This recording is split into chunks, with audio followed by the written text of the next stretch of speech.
Bonjour à tous. Alors aujourd'hui j'ai décidé de vous faire une vidéo un petit peu particulière sur ceci.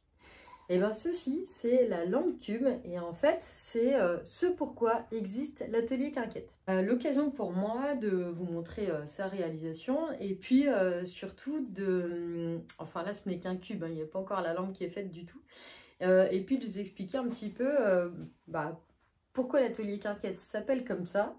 Et comment j'en suis arrivée là. Je vais faire très court parce que j'ai déjà expliqué et raconté une bonne partie de mon histoire professionnelle dans la vidéo sur la reconversion qui avait été construite et filmée dans le cadre de la série qu'avait menée Benoît Pirard à ce sujet-là.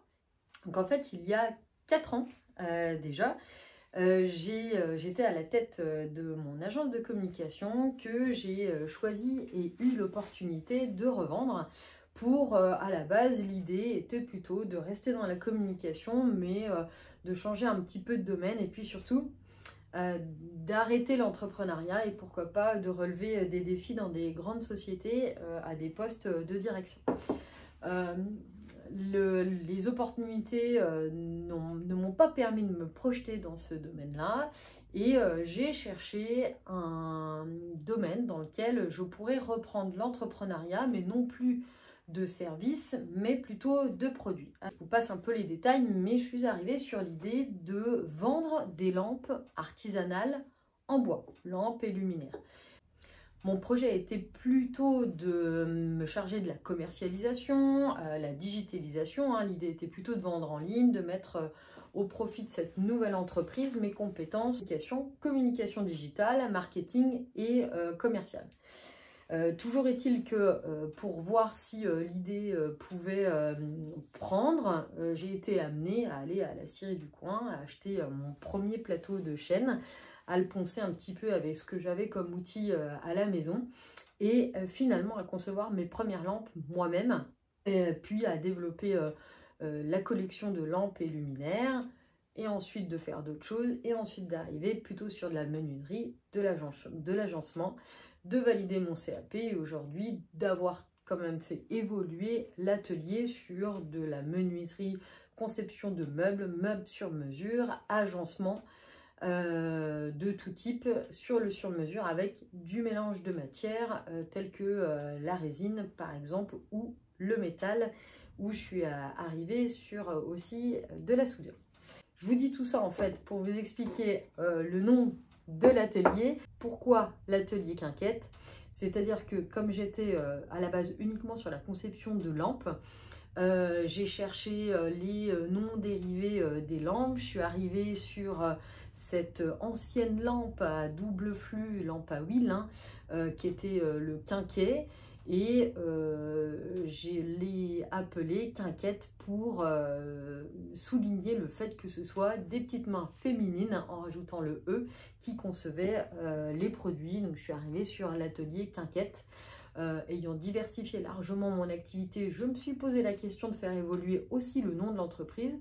Le nom de la société est tout autre lorsque je suis passée de l'auto-entreprise à la société, APM Bois pour que ce soit totalement générique, mais le nom commercial reste Atelier Quinquette.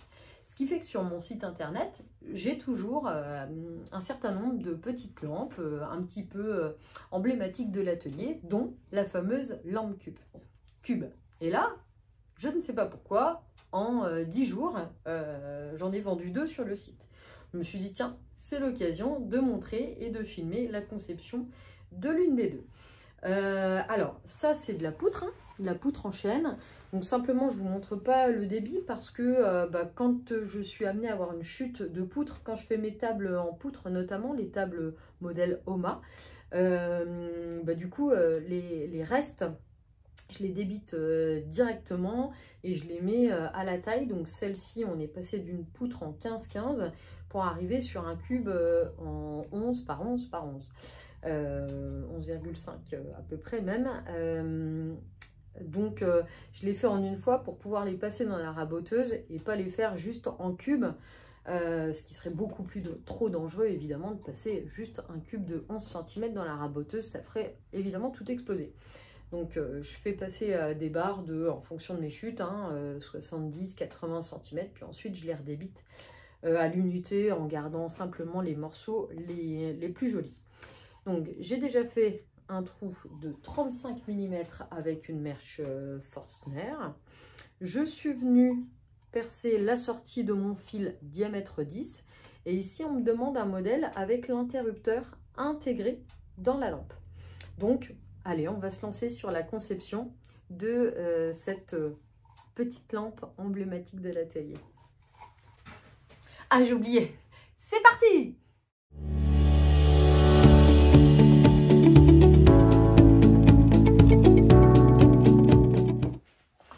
Bon, c'est clair que ça fait pas mal de petit matériel à prévoir. Ça, le fer à souder. Bon, voilà. Donc pour l'instant, c'est ce type d'interrupteur que j'intègre. Voilà, 20.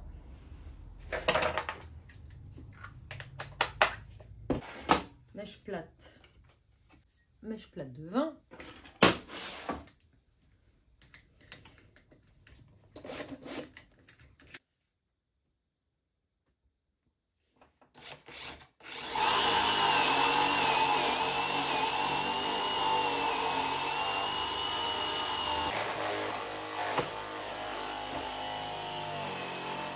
Donc voilà, ça c'est la place pour l'interrupteur 1 et 0. L'idée, je ne sais pas si vous allez bien voir à l'intérieur, mais c'est vraiment de se faire de la place, hein, parce que de toute façon, il va falloir venir faire sa connexion. Donc n'hésitez pas à vous faire vraiment de la place. Moi au début, je perçais vraiment tout juste, mais on n'ira pas voir à l'intérieur, ça ne va pas gêner le fonctionnement et vous n'êtes pas payé au poids. Donc on va se faire tout de suite, moi je fais un arrondi sur ce modèle-là.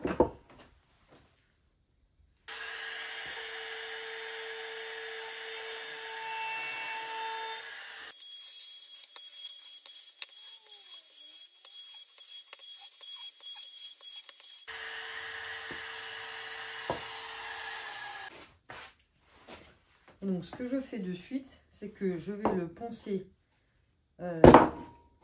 nickel. Je vais le poncer nickel, comme ça, du coup, après, j'aurai plus qu'à faire mon montage électrique. Idéalement même, je passe l'huile avant de faire le montage électrique. Mais là, comme je dois huiler une autre table en même temps et que la partie anti-tanin n'est pas tout à fait sèche, tant pis, je ferai certainement l'huile après.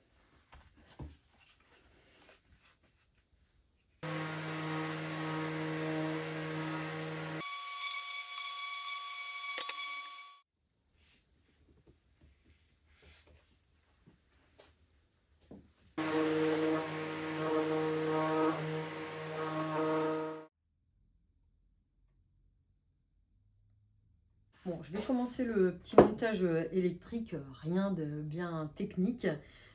Simplement que dans mon interrupteur, il y en a bien un qui va directement à l'alimentation et l'autre qui va directement sur la douille. Donc ce sera une douille de ce type-là. Je ne pourrai pas vous communiquer les références du fil, des douilles, etc. Déjà parce que c'est pas mal d'heures de recherche et que je pense que chacun doit s'approprier son propre style en fonction de ce qu'il va pouvoir trouver en naviguant. Et moi j'ai trouvé pas mal d'inspiration finalement sur la base de ce que je trouvais comme quincaillerie, comme voilà, les douilles, les interrupteurs, etc. C'est en le voyant que je me dis ah, je vais faire ce modèle là. Donc je préfère vraiment, je pars vraiment du principe que c'est à vous de vous approprier vos créations, même si moi-même je n'ai rien inventé, en tout cas pas sur ces modèles là. Et puis surtout parce qu'en fait toutes ces recherches là je les ai faites essentiellement il y a 4 ans, 3 ans et que les rêves honnêtement je les ai pas toutes. Je sais qu'il y a du milieu de gamme qu'on va trouver sur Amazon et puis il y a des gammes un peu plus sympas qu'on va trouver sur des quincailliers, spécialisés ou généralistes mais qui ont une belle petite gamme sur l'électricité. Comme Produit du Guet, pas les sites qui me reviennent qui me reviennent en tête. Mais en tout cas, voilà, moi j'ai un petit peu de tout. Il y a tout un tas de ressources pour aller farfouiller soi-même dans tout ce qui est disponible.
Donc on se met bien le 1 en haut. Bon, si ça vous rassure, vous pouvez mettre un petit point de colle, mais honnêtement, ça tient parfaitement comme ça. Hop, tac, tac, tac, tac. Ok.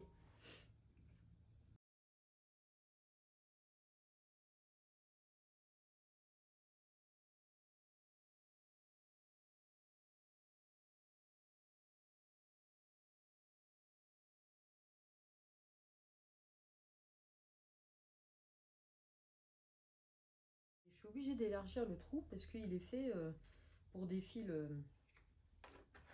plutôt classiques, gainés, mais pas pour les fils ronds. Donc je vais élargir un tout petit peu le plastique, ça ne se voit pas. Et je peux passer mon fil coton,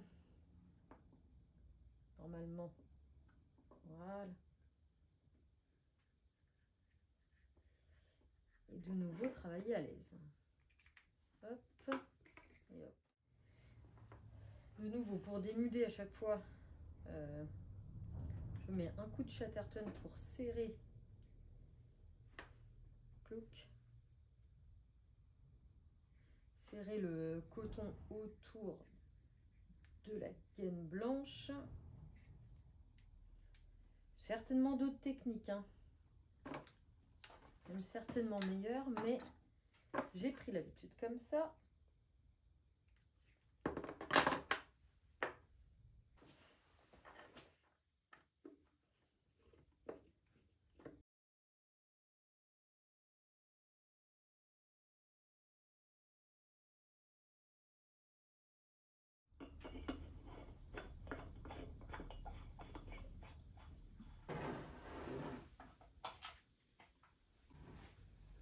Bon, allez, on essaie. Ah, ben c'est bon. Ok, allez, on peut tout finaliser.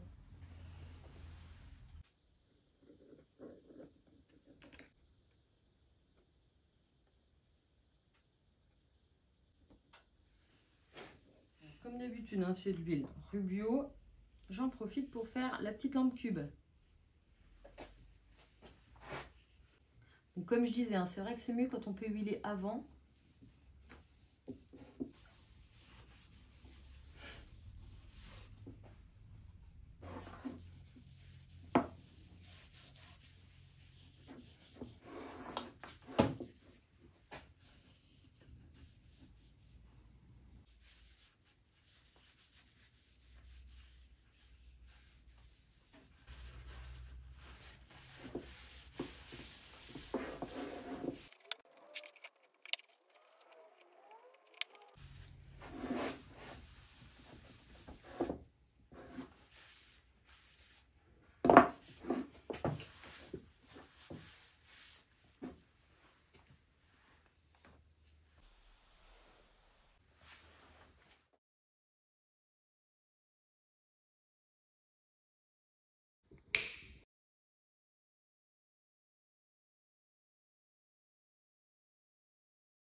Allez, je cours à la poste. Ah non.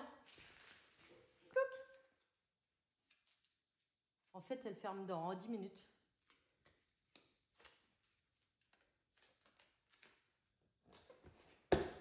Clac. Allez, c'est parti. Bon voilà, la petite lampe cube est partie.